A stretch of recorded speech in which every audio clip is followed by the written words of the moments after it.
The only sound that ever slipped from the weather-beaten shop on the hill was the rasp of a wood file or the sigh of a bow drawing across an unfinished string. From dawn until the lamps charred the windows with amber, Elias Norgard bent over spruce and maple ribs, the crown of his silver-streaked hair haloed in candle smoke. The kinder ones called him devoted. Few could recall when he at last crossed the square to the bakery or accepted an invitation to church. Yet his violins were spoken of in hushed tones, as though even the syllables of their praise might set them trembling in reply. Each autumn, buyers from distant capitals arrived to barter small fortunes for instruments whose varnish gleamed like garnets in black velvet cases. The buyers spoke of a resonance so pure it felt almost illicit, as though the notes slipped through the sternum and curled around the heartstring itself. They would thank Elias with professional courtesy, sign receipts, and vanish before sunrise. No one lingered long in that dim shop. The moment they stepped inside, a tension, neither warm nor cold, pressed against the lungs like thin ice.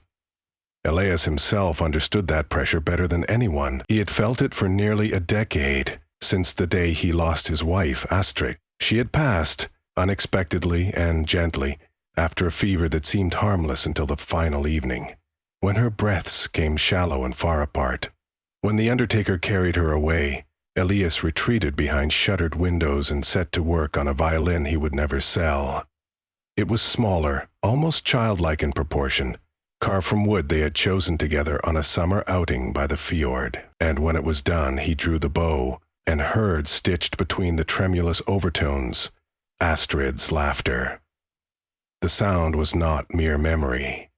It rose from the instrument like a light swaying inside a lantern. His chest constricted, his eyes flooded, and he felt as palpably as the varnish beneath his fingers that something inside him had been drawn out, spun into the strings, and soldered there with rosin and grief.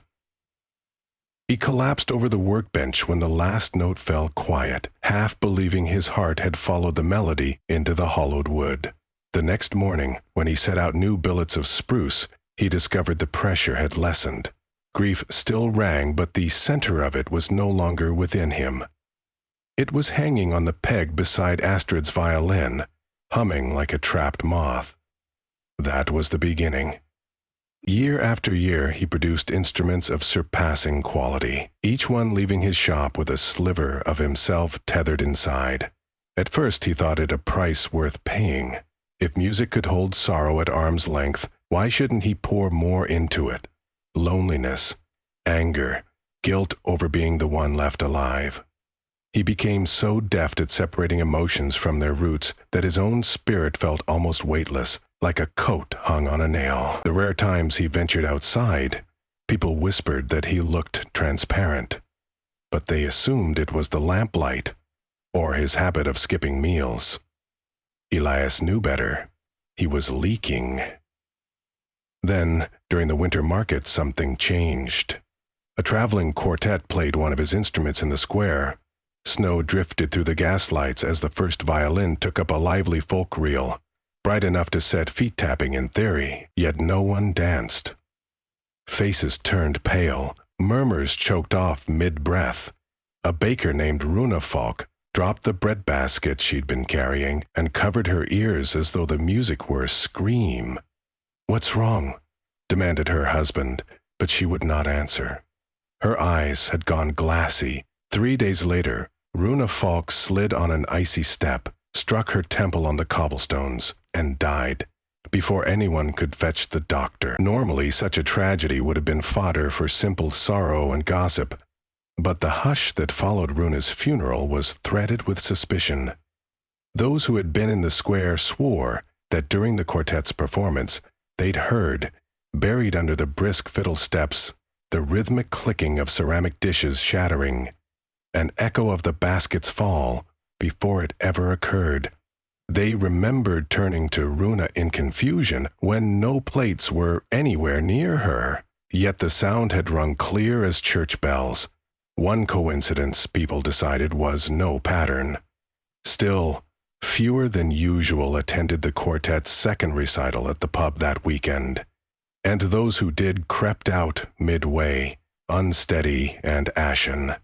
They had heard screams, they claimed, screams matching the tones of the violin's highest string, bending just out of tune into something that mimicked a throat pushed past endurance. A month later, when a warehouse fire consumed 3 night watchmen whose cries were reportedly heard halfway to the harbor, the murmurs thickened into fear.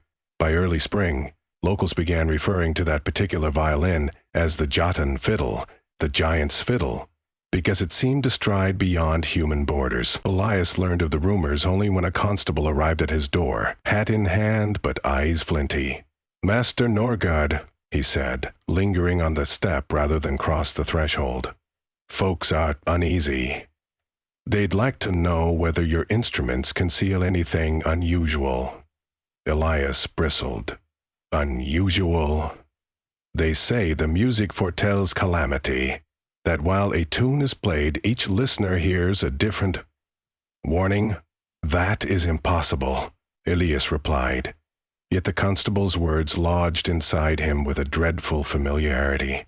He remembered Astrid's anniversary, remembered the lurch of recognition when he first realized the violin had swallowed a piece of him. And he wondered, what if it was not merely sorrow that took residence there, but memory, foresight, the delicate filaments that tied him to the living world? He dismissed the constable politely, then bolted the shop door, turning down 3 commissions over the next week. Hunger gnawed at his gut when the pantry grew bare, but he ignored it.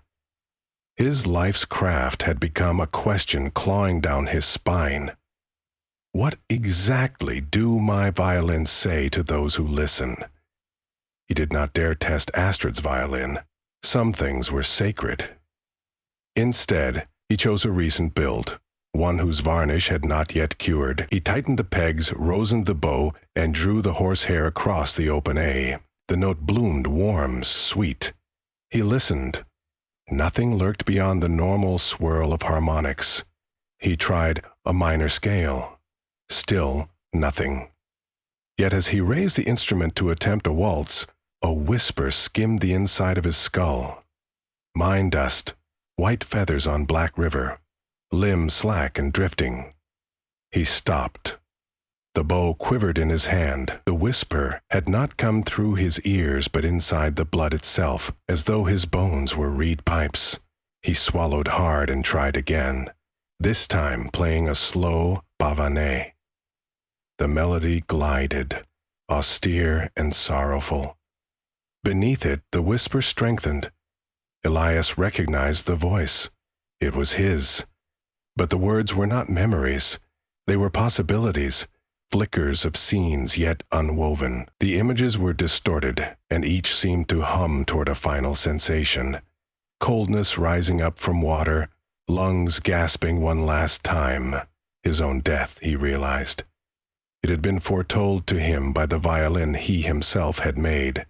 Panic jarred his bow across the strings, producing a squeal. The inner voice cut off, replaced by silence so heavy he could hear its heartbeat. He slammed the instrument into its case and paced until dawn, trying to outrun what he had heard. When the sun bled pink through the shutters, he understood that to keep crafting violins would be to keep tearing off slices of soul until only an empty rind remained. Worse, every slice, once strung and tuned, might sing omens to others. He envisioned a concert hall filled with audiences receiving 1,000 private prophecies at once, an uproar of doom nobody else could confirm. Elias decided to burn the newest batch before they ever left his shop. He stacked them, 8 violins, 2 violas, and a cello inside the brick furnace he used to bend ribs. Maple necks jutted like frightened swans. With a tinderbox he lit shavings at the base. The varnish caught. Blue fire licked across scrolls and fingerboards. A syrupy smell filled the air. That was when the voices started. Not yet, not yet, not yet. They slithered between the crackling wood, imploring and furious, sometimes choral, sometimes singular. He clenched his fists and forced himself not to look away. Flames consumed the instruments rapidly, searing their strings into bright wire arcs before snapping. Smoke curled up the chimney.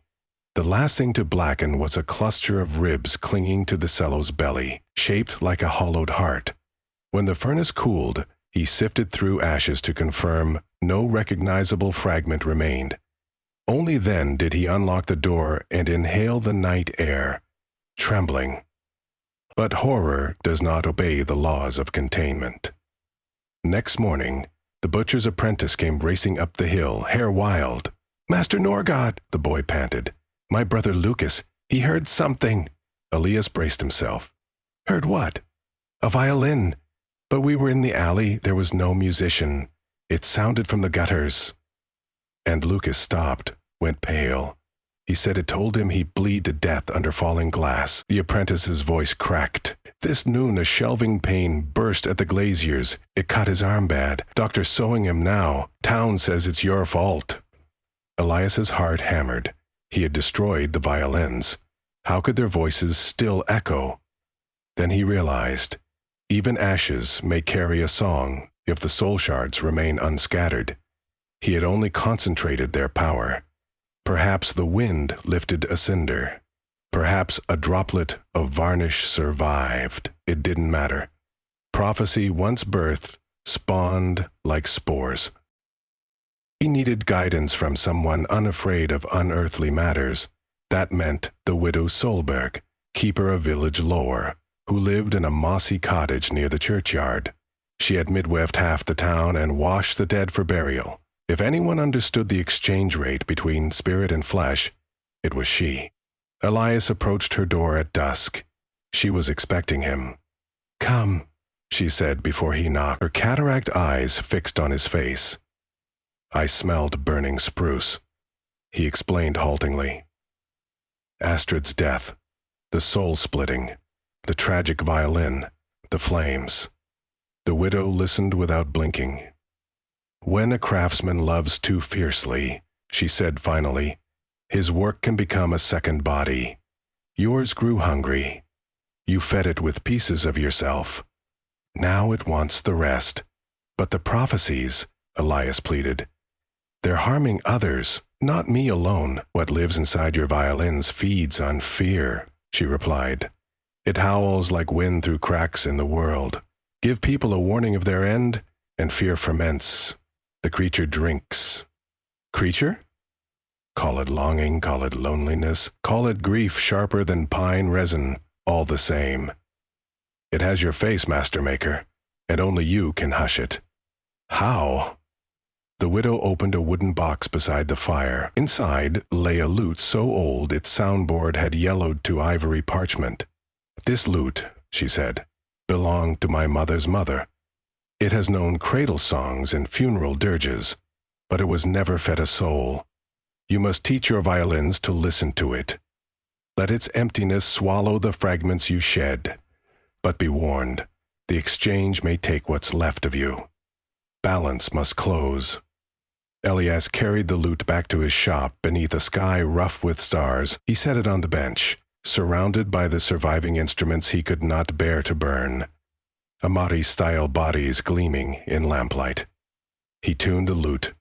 Its strings protested but held. Then he lifted Astrid's violin from its hook.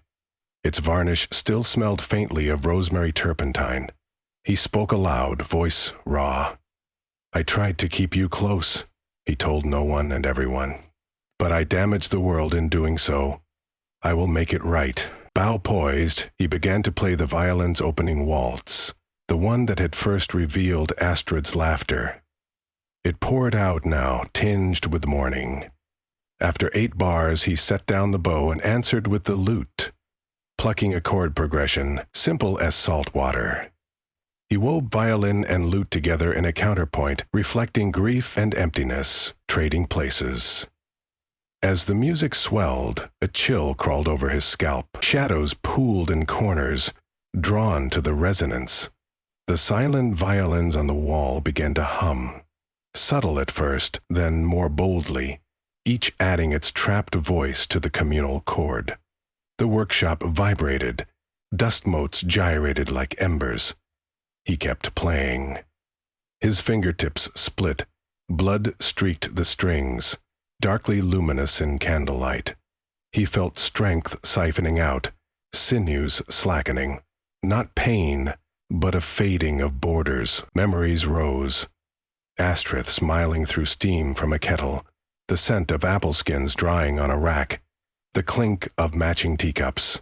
He let them seep into the notes, surrendering willingly what the violins had stolen piecemeal before.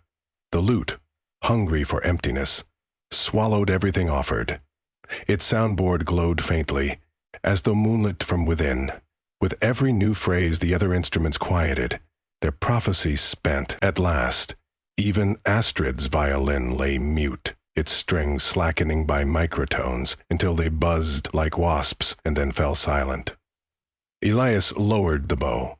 The air ceased trembling. The workshop smelled of resin and iron and the faint copper of blood, but beneath that, peace. He turned the lute over. Fine cracks spidered the soundboard, yet it remained intact, holding a hush so profound he feared to breathe. Somewhere inside its belly, his soul fragments pooled. No longer shards, perhaps, but a reformed whole. For a moment he wondered if he had bought back his life, if he would wake tomorrow healed. But the room tilted, his vision pinwheeled. He understood the widow's warning. Balance must close. He leaned the lute gently against a stool, then sank to the floor, back against the bench. Each breath felt like dusk crossing a field slow. Inevitable. He was not afraid. Fear, too, had been poured into the last song. What remained was gratitude, so large it eclipsed the walls. Footsteps sounded on the gravel outside. The townsfolk, surely, drawn by the strange harmonies. Elias managed to lift his voice once more. "No more deaths," he called, uncertain if anyone heard. "Tell them, the music is safe now." When the door burst open, lanterns flooding the shop, Elias was smiling. The lute gleamed near his hand, whole but no longer radiant. Astrid's violin, handful of drying blood on its strings, rested quiet in his lap. The butcher's apprentice knelt beside him, but Elias's pulse had already subsided into stillness. People crowded in, waiting for some danger to reveal itself, yet the silence felt gentle, like a quilt. They noticed the instruments hanging in orderly rows, beautiful, inert. Someone plucked a string. It produced a normal, earthly tone. A woman started to cry, though she could not say if it was sorrow or relief. In the days that followed, arguments rose about what to do with Elias's legacy. Some wanted to seal the shop forever. Others felt the violins should be sold to pay for a memorial. The widow Sollenberg intervened, insisting they remain in town. Together, she said, they formed a choir of absolution. Separating them risked reigniting what Elias had quelled. Eventually, the instruments were donated to the village school. Children, unaware of darker histories, learned scales on them, scratched out hymns at Christmas, screeched through folk jigs in spring recitals. No prophecy ever murmured again. Occasionally a teacher, alone after classes, would think she heard a faint sigh in a minor key, like someone settling into sleep. But when she paused to listen, the room was quiet, save for her own heartbeat. As for the lute, the widow kept it near her hearth. Every midsummer's eve, she laid it on the grass beneath the great ash tree, where dew silvered the frets.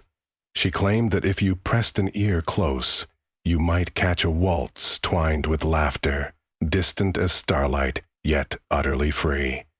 Whether it came from within the lute or drifted down from a calmer sky, nobody could say. Those who heard it agreed on one thing, however. The melody felt alive, as though it belonged to someone who had stepped lightly beyond sorrow and discovered, on the far side, nothing but music, and perhaps the open arms of one he had loved.